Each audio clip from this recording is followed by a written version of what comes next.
Now, for some of you that are listening, you may have not at this point discovered what your unique model is going to be for trading. And that's good. That's fine. There's no rush. This is a very important stage of your development because many students, not just mine, but anyone really that takes on the endeavor of trying to learn how to trade and speculate in these markets, they rush. And that tendency to feel impatient, it's overwhelming. It feels like if you don't do it right now, you're going to miss out entirely. And everybody else is at the party having fun, and you want to get there. Much like it was probably when you were younger and you were the last one to show up to the party.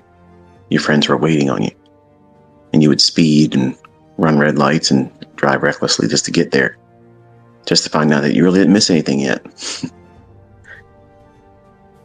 All the while incurring increased risks of damaging your own personal property and other people's property, and maybe your own and other people's lives and health. Well, in trading is no different, because there's two main motivators in this world: sex and money. They are the two strongest influences over the human mind. And while I'm not going to be talking about sex in this podcast, I'm going to be talking about the influence of money and how it affects your ability to trust a model and how we can master it so that way you can trust knowing your model will deliver. One of the things that permeates the industry in terms of our community, we come across as a bunch of braggarts, a bunch of snooty individuals thinking that, we have what works and everything else doesn't work. It's superior to everything else, but there are other ways to make money. And the secret to making money is managing it well. Because as long as you don't risk too much and you stay in the game long enough, you can be profitable. I don't like that way of thinking. It just sounds like surviving. And I don't like the idea of promoting the idea that you should be thankful you just made it out alive in any trading day.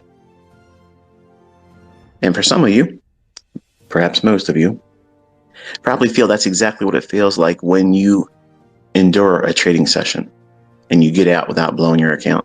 You get out without having a major drawdown, or get out with taking a loss at all, just getting the costs of commission covered.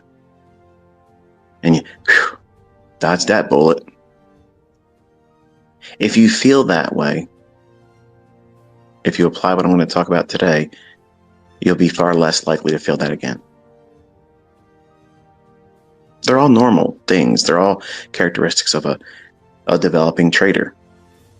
But many times that developing trader wants to go out there too quickly, ill-prepared to navigate the financial storms that these markets can create. The first topic I want to touch on is impatience.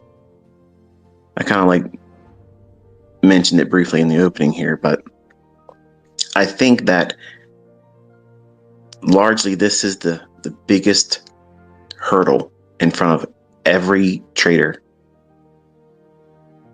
When I first started talking about FOREX in Baby Pips forum, one of the first things I mentioned to anyone that would be willing to listen or read what it was I was sharing is you're going to need a lot of patience. And for the old hats in here that have been with me since then, that's true. I said you're going to require a lot of patience, and either you're going to forge it, not fake it. You're going to forge it. You're going to create it. It's going to be made manifest in you because of putting in your due diligence of learning how to sit still. When you're not ready to do anything, you have to remain still.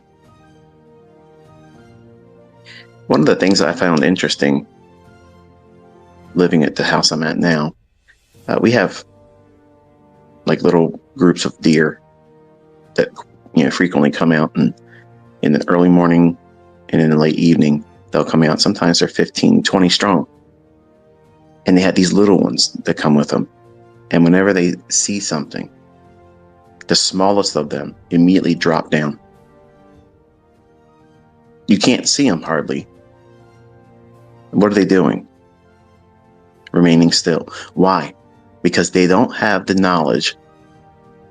They don't have the experience. They don't have the plan of action to do anything to protect themselves. And to be honest with you, I don't know if it's by instinct. I don't know if it's taught to them by their parent. But it's a skill set that every one of you, as a fawn, a little tiny little fledgling trader, needs to learn and be comfortable being still. It's safe. It's absolutely safe. In the market, it can't bite you until you get in there. On the sidelines, the only thing that's hurting you is your pride and your ego that you didn't do something. But many times it tricks you thinking that you really knew what you were doing. But really, if you were honest, did you tell anybody in advance? Was it public knowledge that you thought it was going to do this very thing, go only this low, then go up to that very high? And that entire run, you wouldn't have any adversities or any kind of anxiety? You're lying to yourself. You're lying to yourself. And I see many people, even in my own community here, that are brand new that do that kind of stuff. You see it permeated in the industry across social media. Everybody knew it was going to do something after it happened. And when you talk like that and you really didn't believe that was happening, you didn't believe it was really in the chart, you weren't one-sided in your analysis, what you're creating is this overwhelming sense of impatience, because what's going to happen is you're going to trick yourself by lying like that you're ready to trade. One day, something's going to happen, and you're going to feel like you need to do something to change the way you feel about your life, your present circumstance. And you're going to go in there and try to press a button, and the results are not going to be favorable because of impatience. How do you overcome impatience? Well, it stems from a lack of experience. Experience in the sense that, number one, you have to know how these markets can hurt you. Obviously, it goes without saying that if you're wrong, you lose money. But you have to have the experience knowing who you are. That's the first step. And all of the things I put you through, that's the first thing you're trying to discover. Who you are as a person. What makes you tick? What makes you think? What makes you want to take a trade? What's occurring in your mind at a time when you think that there's something going on in that chart? That's the biggest hurdle. Every single person that's ever going to amount to anything as a trader, profitable, consistently profitable, wildly profitable, the central tenet to all of them is they know themselves very well, and they know how they will derail themselves. And it's not a comfortable or popular topic when I talk on it, but it's paramount. It wasn't until I understood how I could unravel myself. Doesn't matter how many gizmos and things I can see in price action.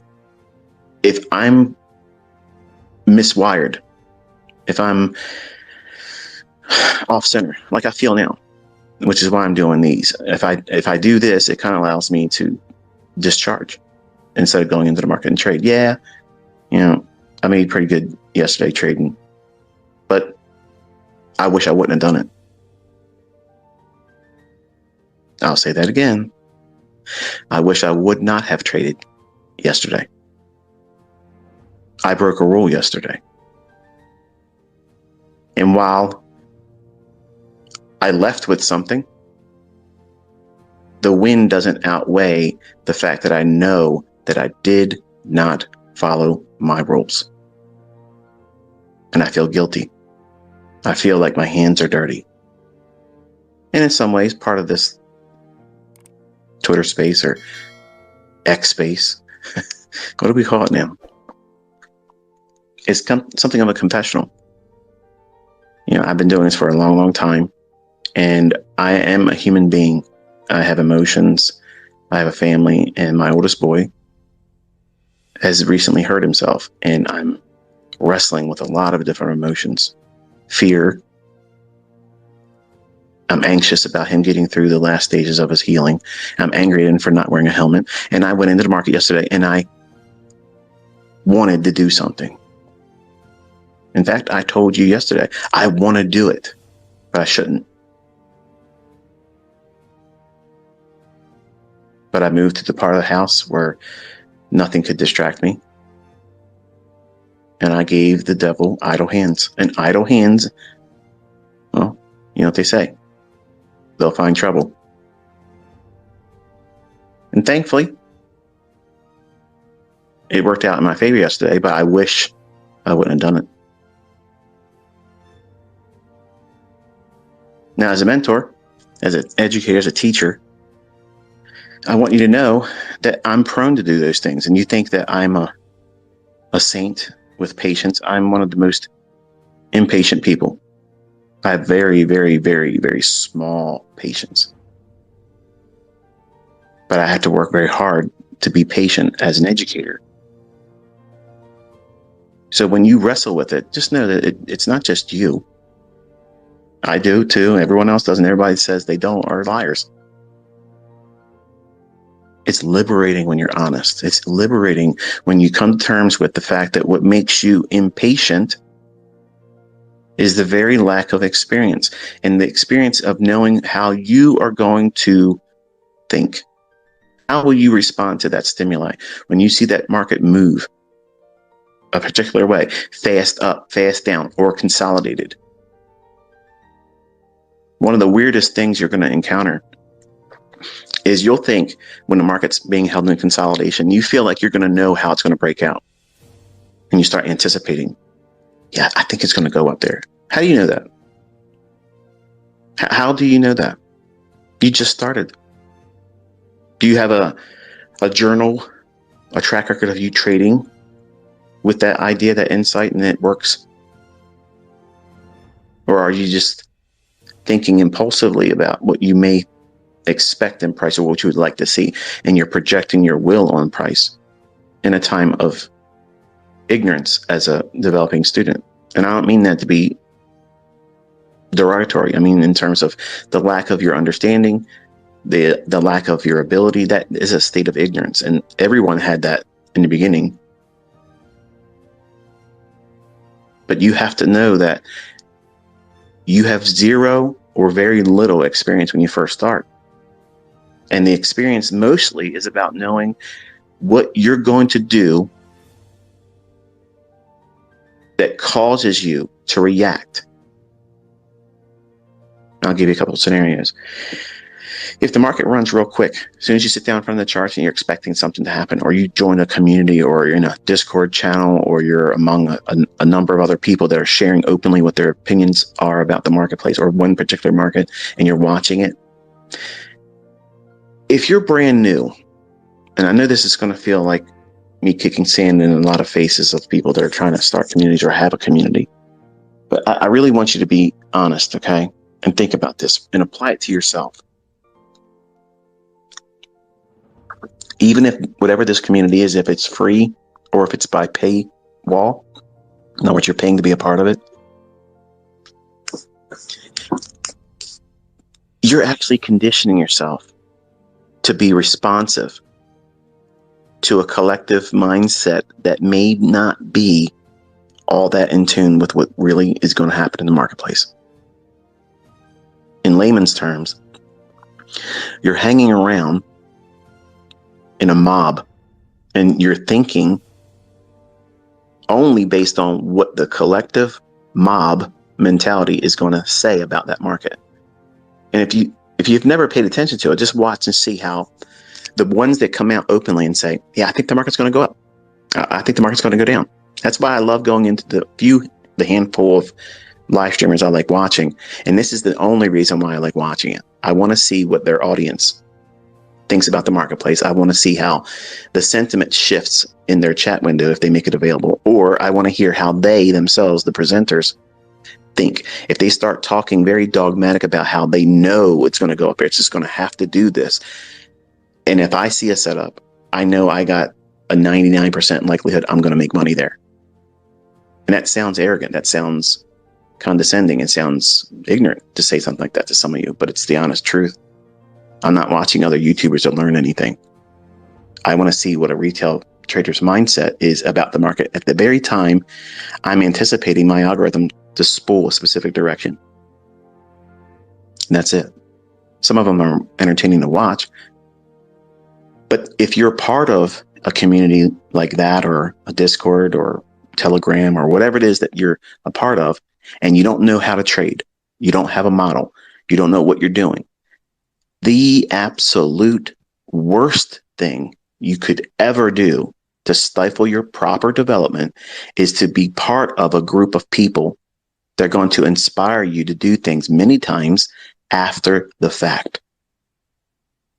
Everybody in the room will come to the consensus that, oh yeah, this market's going up after it starts running. I'm not saying there won't be rock stars amongst the community that generally get it right here and there. But what you're actually doing is you're conditioning yourself and building the wrong kind of experience. You're looking for a hand-holding experience versus how I'm teaching you. You're going to walk alone.